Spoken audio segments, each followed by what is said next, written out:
For the first time, I'm going to be trying lane limited 1Q. It's been a long time coming. I was looking up so many different reviews and descriptions of this tobacco. All of them are very vague and arbitrary, and they just say it's a pleasant aroma, or it's a pleasant flavor, or it's scintillating. All of these like vague terms. There's no real flavor descriptor there. So I'm gonna see if I can succinctly come up with some sort of flavor profile. Here it goes.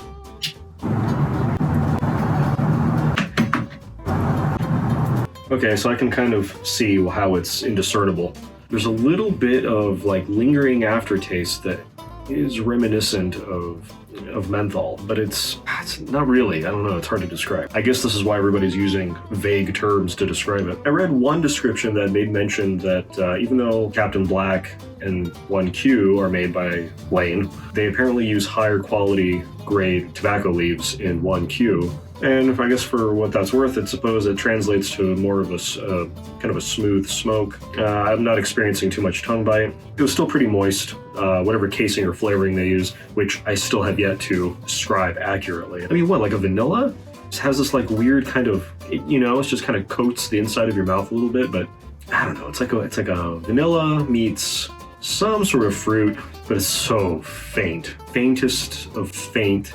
I know. That's not very descriptive. Surely there's someone else out there who's reviewed this and perhaps pinpointed a good either food item or just some natural scent. With retrohaling, not much is happening. As I'm progressing through the bowl, there is like a presence of kind of a sweetness, maybe a combined flavor profile that mixes vanilla and almond. I think it's the brand Soft Soap. They have this kind of almond, cherry almond smelling soap, and now this is starting to kind of remind me of that just a little bit. When they discuss an aromatic being mild, this is probably the quintessential example of that.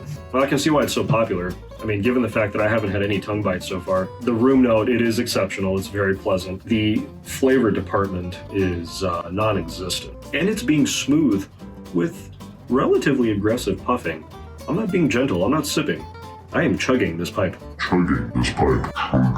I can see this being an all-day crowd pleaser. The only thing is you would definitely need to have an array of pipes so that you can allow them to rest properly between smokes. There's a little bit of gurgling happening, and I'm just now hitting the halfway point.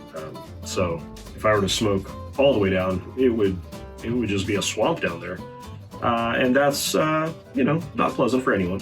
So 3 out of 5 stars is my official rating. Although I didn't realize I was rating tobaccos. I don't know. It's always funny to watch people's reactions. You're like, maybe that's a vape. Maybe he's vaping. Don't they have pipe-looking vapes? I don't know. Maybe they do. Not me. I'm not cool enough. Or am I? Well, that was my simple, concise review, or maybe convoluted and confusing. Thanks for watching, and until next time, may all of you have pipe thoughts galore.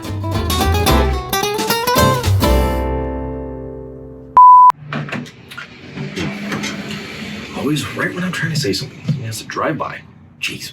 I'm making more of a conscious effort in this video to sit upright instead of that weird kind of right. I don't know why. Maybe my right arm is just that much more muscular and it's, weighing me down.